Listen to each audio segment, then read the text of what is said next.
Fuck me, I love this thing. It puts other handheld makers on notice. Oh yeah, SteamOS is also here officially. Every time I use my Z2 Go variant of Legion Go S, I tell my wife the second that the SteamOS or purple version drops, it'll be my favorite handheld. Spoiler alert, it is, but it's not flawless.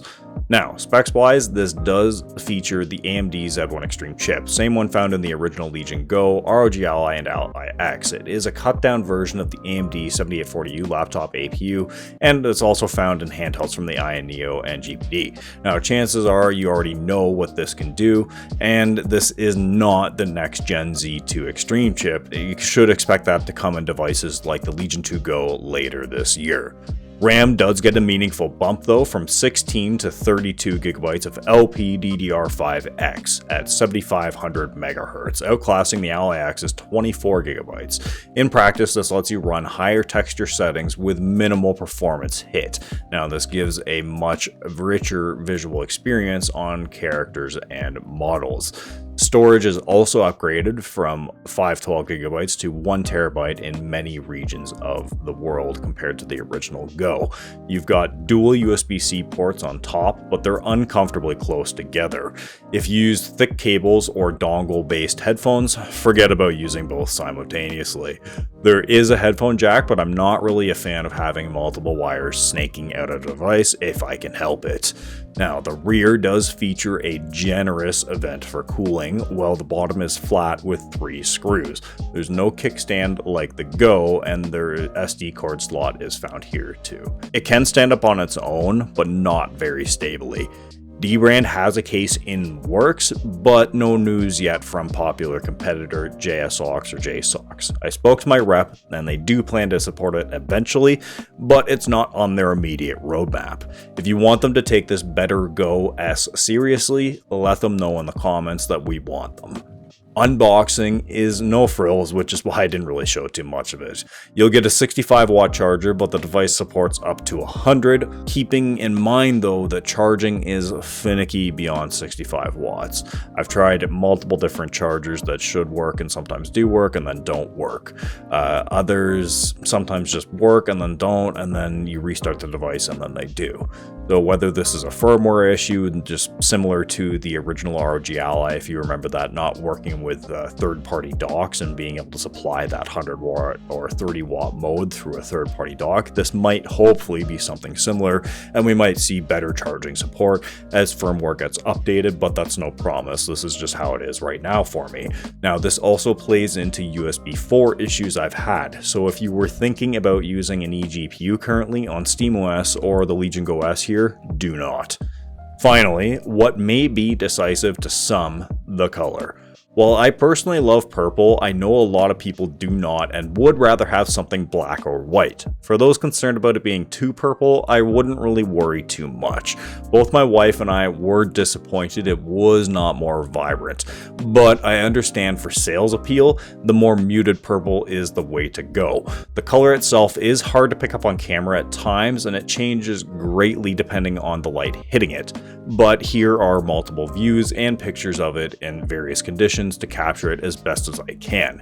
It is at its best, in my opinion, when it's under a cooler blue LED lighting. However, under most lighting conditions, it could be quickly passed off as a black device like the ROG Ally X or Steam Deck. Now, either way, I am quite glad to see a major company steer into different colors. In this case, it does differentiate the SteamOS version from Windows. Power doesn't mean much without a good display, and I'm happy to say this one's pretty solid. We're looking at an 8-inch 1200p 120Hz native landscape VRR IPS LCD. Say that 10 times fast. Now, in a post-Steam Deck world, that may sound like a big upset with it not being OLED, but this screen fixes several key issues from the original Legion Go, the most important with it being native landscape orientation. So that means that there will be no screen rotation weirdness if you dual boot into Windows thanks to the native landscape screen. While SteamOS, thanks to GameScope, handles that fine, Windows users know that when screen orientation bugs hit, they are a goddamn nightmare, especially for newer users. Now, yes, resolution is technically a step down from 1600p to 1200p. One of my favorite uses for the original Go actually was to run games at 800p with integer scaling to 1600p, resulting in a very nice but chunky looking upscale, and that's just not really possible as easily here. Integer scaling to 1200 isn't as crisp, and to my eye, the old method does look cleaner. Not to mention, the required resolution of 9600 by 600 is unavailable in SteamOS, and most games do not support it. Side note, FSR upscaling just is not here right now. I don't know if it is coming at all, but currently, again, that's just not here. But here's the trade-off. The screen has VRR, or variable refresh rate, which the original Legion Go lacked despite its 144Hz panel being faster than this one. VRR means your refresh rate adapts to your frame rate, reducing stutter and tearing within the supported range. Now, which on here is 47 to 120 Hz, same as the Ally X. There is, however, a weird screen issue that I noticed, and I'm not alone in this. When FPS drops below the VRR range, likely into low frame rate compensation zone, the screen begins to flicker like a PWM flicker from OLEDs, but worse. At 30 FPS, you also get inconsistent spiky frame times, so turning off VRR and that all disappears. I've confirmed this with others and have seen the behavior on Bakelite across multiple handhelds like the ROG Ally. VRR is disabled on the Bakelite distro specifically for that reason as per their notes. So hopefully it does get better with patches, and as of last night before release, Valve pushed an update that helped and added frame rate limiting in conjunction with VRR, but it's not entirely gone. For now, if your game stays above 50 FPS or so, I would say enable VRR, and if not, turn it off. You can set this per game via SteamOS's Quick Access menu, or QAM, and additionally, if you cannot see the 1200p resolution in games, you will need to adjust the max in-game resolution in the display settings in the left-hand pull-out menu in SteamOS. Now, the brightness on this panel here, same as the Z2 Go model, is at 500 nits, and the exact same as the Z2 Go model. I wish it would go a little bit brighter. Colors pop nicely enough, and the backlight bleed is minimal, but panel quality obviously will vary on that. It's no OLED, yes, but compared to many LCD-based handhelds, it's a notable upgrade. Additionally, if you're not into the Legion Go S, we should be seeing the screen come to other devices utilizing the same screen, like how GPD does with its Win Mini with the ROG Ally screen. Now, I'm secretly hoping we may get a repurposed Switch 2 screen, but that's a pipe dream with G-Sync and everything on a NVIDIA-based handheld. Again, it's a huge pipe dream, but same thing. Whatever. Now, some say 32GB in a handheld for RAM is overkill, and to be quite honest with you, a year ago I absolutely would have agreed, but times change. Games increasingly now rely on higher memory uses, especially with ray tracing, upscaling, frame gen, any of that, large open worlds, modern engines. They're just RAM intensive and VRAM intensive. Now, if you take Doom: The Dark Ages, for example, it recommends 32GB of RAM on PC for medium or higher settings. And that's just no longer a high-end desktop requirement. We're hitting that on handhelds as well. A more immediate example of this is Star Wars Survivor, or Star Wars Jedi Survivor rather. It's still a mess on PC due to Unreal Engine 4's infamous stutter. And even though it was relaunched in 2022, it still hasn't gotten much better. On my 16GB handhelds, it would and does just crash consistently. VRAM usage alone would spike to 7 gigs, and even at 720p low with FSR2 on performance, on Bakelite and Windows, it just crashes. This is the main reason why it's not verified on Steam Deck, because it's 16GB limitation. Now, meanwhile, on the Legion Go S Z2 Go chip, which is significantly weaker than the ROG Ally, has 32GB of RAM, so it ended up running it better and more consistently despite having the weaker chip. So simply due to, again, having more available memory. With 32GB, you can allocate up to 16 to the VRAM on the Legion Go S on the Z2 Go and Z1 Extreme.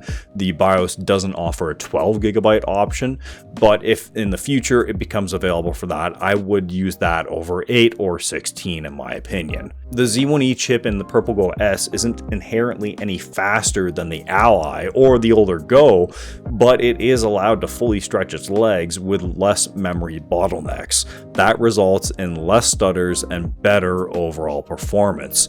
Now, potentially even compared to the ROG Ally X with 24GB in some cases where system and video memory are hammered on newer titles, you could see even better performance than the Ally X because you have more available video memory. Now, SteamOS officially running on non-Valve devices. This is the first SteamOS based handheld outside of the Steam Deck, and it's a promising glimpse at Valve's broader Linux vision.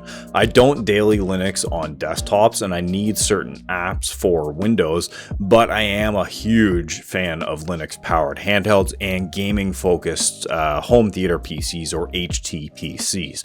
My ROG Ally saw a major boost when I switched to Bakelite, same with the Z2 Go and a mid-range spec HTPC I built versus Windows. Now, it's not perfect, this device is solid overall, but software wise, a few more things need polish. I expect most of this will be resolved soon. However, I'll highlight two issues that buyers might still have at launch. First, there's no RGB control in SteamOS yet. Obviously, the Steam Deck doesn't have any form of RGB control, so if you boot the device and the LED rings stay blue, there's no way to turn them off or change them until you boot into Windows with Legion Space.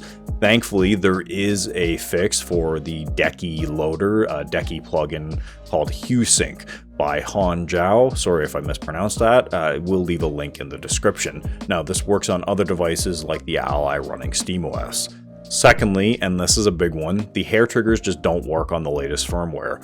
The microswitch seems to be disabled and just doesn't register. Lenovo is aware of this, and I hope it gets fixed by the launch period, but if you run into this, know that it's a software bug, not a hardware defect. Outside of that, SteamOS runs well. There's device-specific features baked in, like power profile, controls, and the new UI callouts. Now, there's even a Great on SteamOS Now library, replacing the Great on Deck and its system respectively, which should see broader game support due to the allotment of higher power now for SteamOS devices. Thermal management is also surprising. The Z1 Extreme chip goes up to 40 watts here instead of the typical 30, and cools just as well, I would say, if not better than the Go 1 or Ally at 30 watts. Fans ramp up, sure, but even at 30 to 40 watts, noise is pretty reasonable. Temperatures at the highest end would maybe spike to the mid to high 80s, but when running at 30 watts and lower, the highest you may see is the mid 70s depending on your climate. Now, I have no concerns with the heat dissipation on this device, and additionally, if you saw my previous teardown on the Windows version of this Legion Go, the white one, you'll know it's not really worth it to repaste the thermal interface material because it already uses a PTM-like material, and I saw no advantages from upgrading to a PTM than I knew it was. So if you do need to upgrade your storage, please feel free to follow that guide for a detailed teardown, as the chassis remains the same between the two. In my opinion, while the measured noise was higher on the Go S versus the Ally or Go 1, the pitch of the fan is definitely much less whiny.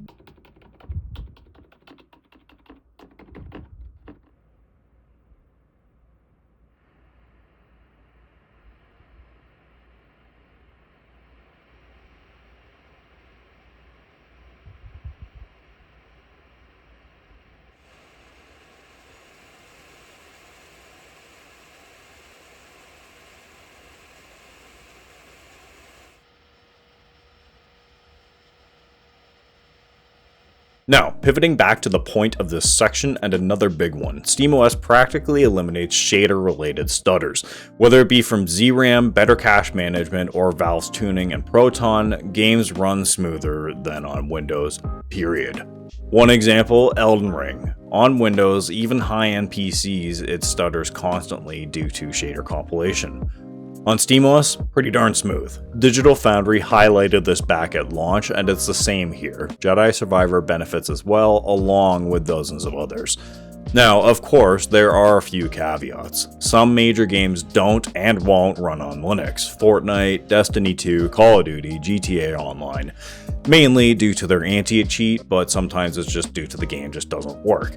And Game Pass is still pretty awkward. You can stream them or try installing Battle.net via desktop mode, but you'll only have access to a fraction of your library, even with an active subscription. Now, still, for users who mostly play single-player based games or ones with less restrictive anti-cheats, and want a handheld with a console-like experience, which I'm personally mostly for, SteamOS is a major win. Now, it's not all sunshine and roses. Battery size was the one spec that kind of disappointed me, especially when you compare it to the ROG Ally X, rocking an 80 watt-hour cell. The Go S has a 55.5 watt-hour cell, and that's a small gain over the original Go and Steam Deck OLED. But it's not nearly enough, I would say, given just the size of this device. I was hoping for maybe 60 or more here. Still, it's not terrible. For 1 to 2 hour play sessions, it holds up pretty well. Just don't expect miracles at the highest of wattages, but noting that the Z2 Go variant on SteamOS does kind of hold its own a little bit better, and sometimes better than the Steam Deck OLED, but I still cannot wholeheartedly recommend it over the Steam Deck OLED, especially due to pricing in local marketplaces. So let's go over some of the numbers here. Utilizing 100% screen brightness and 65% volume for each test, doing Hades at 8 watt, 1200p, we saw 3 hours and 39 minutes of runtime. Dropping it down to 800p and 60Hz, you could likely gain another 45 to maybe 60 minutes depending. Now, while this test was just static outside the main area, hitting near 120 FPS, in combat we saw 60 plus-ish FPS at this wattage. Halo Infinite at 15 watt, 1200p, high preset dynamic res scaling set to minimum 60 FPS on a larger arena map. We saw 2 hours and 4 minutes, was actually pretty decent here. In real multiplayer, you can expect higher performance of 60 plus FPS and similar battery life. Now, Jedi Survivor at 18 watts, 720p, epic textures, low preset, no FSR. We saw 1 hour, 46 minutes. FPS hovered around 30, mid-30s maybe, with spikes into the mid-20s in cutscenes. At higher wattages outside of the battery test, FPS is often higher on this title here. Cyberpunk 2077 at 25 watt here, which will probably be my absolute highest end to a mobile kind of gaming experience at 800p, Steam Deck preset, high textures, FSR 3 quality, plus frame gen. We saw an hour and 29 minutes of gameplay here, which was very playable with frame rates between 80 to 90 FPS. However, personally, I would disable frame gen unless I was getting over 100 FPS consistently on this device. Now, compared to the ROG Ally, battery life is slightly improved here, maybe 20 to 30 minutes better depending on the game. But it does still get smoked by the Ally X and Steam Deck OLED at watt for watt 15 comparison. Now, I can't do any personal tests on my own devices due to severe degradation on most of my older devices, but launch reviews and talk on Reddit seem to corroborate that, and even my Steam Deck OLED, even with having some miles on it, can still outlast it by a generous amount, again compared at watt for watt at 15 watts. And long term, we need easier consumer battery replacements. Battery degradation hits fast on these devices, and props to JSOX for starting that trend on the ROG Ally. I'll be covering that soon in a video to beef up my ROG Ally, but at the end of the day, we're not getting the greatest battery life on these things in the first place, and with the repeated draining and then cycling of charging of everything of all these devices, it just doesn't work in the end. Moving into performance and kind of like slight lazy man benchmarking, to keep things manageable in this video, I'll only highlight benchmark results for a few repeatable titles. Now, testing was done at 30 watts and 40 watts across the following devices: the Legion Go S Z1 Extreme running SteamOS obviously with 16 gigabytes of VRAM allocated, the ROG Ally running Bazzite or effective a Linux SteamOS type distro with 4 gigabytes of VRAM, and the Asus ProArt PX13 with integrated 880M graphics, which is actually a step up higher than both of these devices, but it's running Windows with 24 gigabytes of RAM as an Ally stand-in, or Ally X stand-in rather, allocating 8 gigabytes to the iGPU, to similar probably most people's use cases on that device. Now, gameplay B-roll will be sprinkled throughout. For deeper dives though, I will post a second video with extended gameplay footage and fewer interruptions. But the TLDR is Windows introduces terrible stuttering in most modern games. Additionally, even on a more powerful iGPU in the PX13, SteamOS beats out a heavy-hitting title like Returnal, and when the more powerful iGPU beats the Z1E, it's not by much. I even reran the test on the PX13 at 55 watts and there were minimal changes. But when you also take into account that I tested the games on the Go S and the PX13 in their native aspect ratio of 16:10 and doing the same on the Ally at 16:9, technically the Go S has a slightly higher graphical load, and it still beats it quite handedly in some cases, and that makes it all the more impressive in its wins. So getting into these, again, Lazy Man benchmarks using the in-game benchmarks. Cyberpunk 2077 Keanu Reeves simulator at 30 watts on the Go S and Ally, 40 watts on the PX13. All devices use the Steam Deck preset with FSR3 on performance mode. Now, the Go S came out ahead, averaging 53.4 FPS with highs of 70 and lows around 40. The ROG Ally running Bazzite at 1080p wasn't far behind at 48.6 average with similar lows. Now, surprisingly, the PX13, despite running at 40 watts and having a beefier 880M iGPU, hits a 47.9 average FPS here. That is a testament to how optimized SteamOS and the Z1 can be in the right chassis and in the right environment. Now, even at lower wattages, the Go S edged out the competition.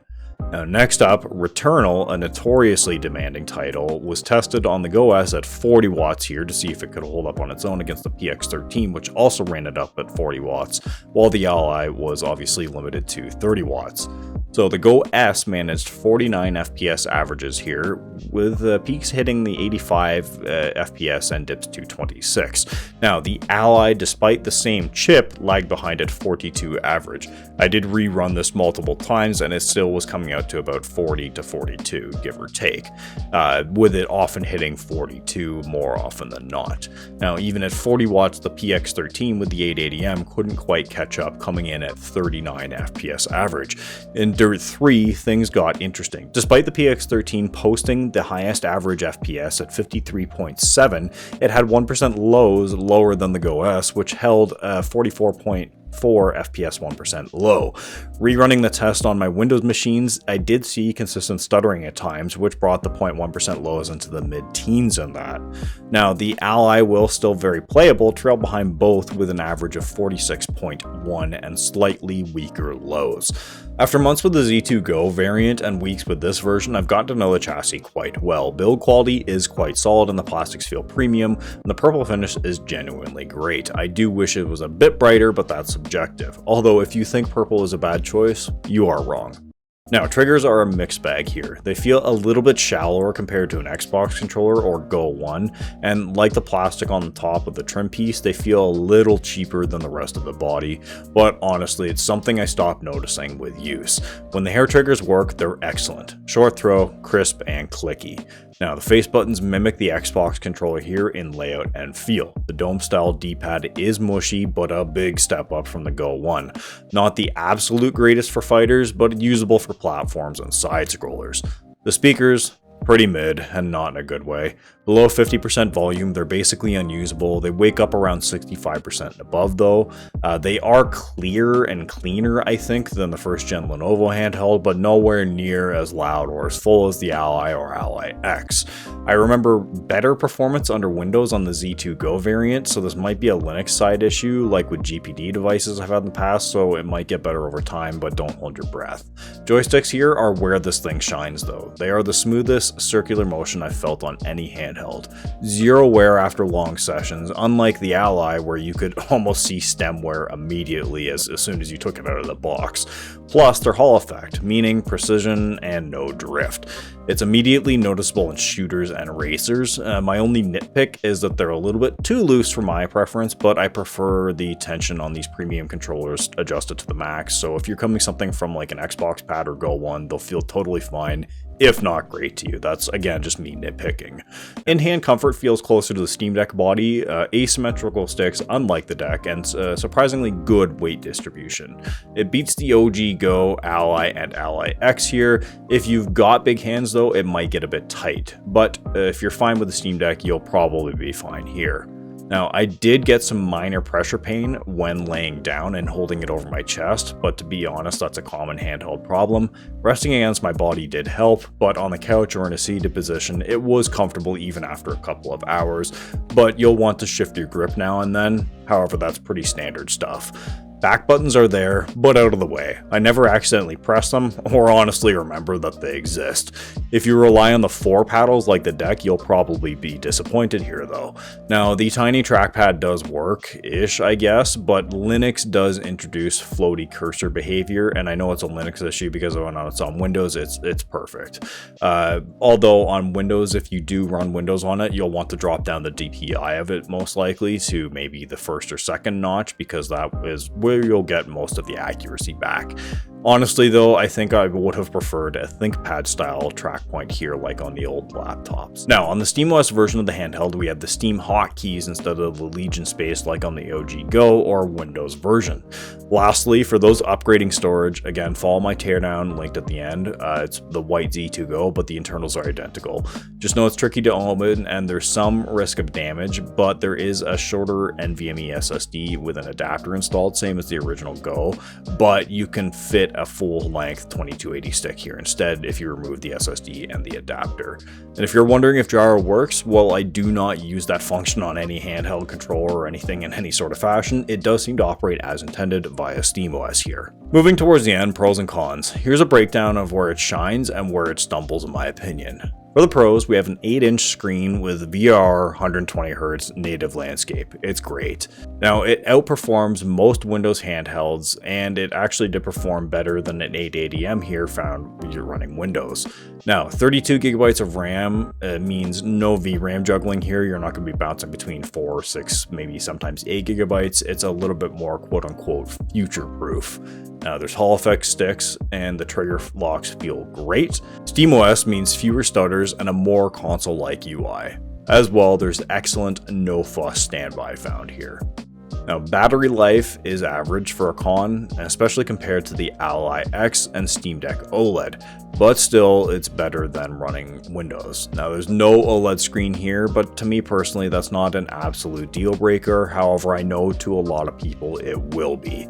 Now, this one is probably, I don't know, depending on how you use your devices, USB-C ports on this are way too close together in my opinion, at least for using a different set of charging and maybe headphones or something, wireless or wired. It will be subjective on how you use your device though, although maybe if they put one on the top and bottom, it could have been mitigated. Again, talking about these USB-C ports, charging above 65 watt can be hit or miss, and USB 4 support also the same. There's no eGPU support on SteamOS currently, and I actually had to buy a new SSD enclosure specifically with bypass charging to work on the Go S with the Z1 Extreme chip. Now, again, this might be a firmware issue. Hopefully they can do something to it to fix it, but it was just a pain in my butt. Now, again, weak speakers with limited range, they're just not good here, in my opinion, unless you're kind of like that 75% and above to kind of even use them, but below 50%, they might as well be muted.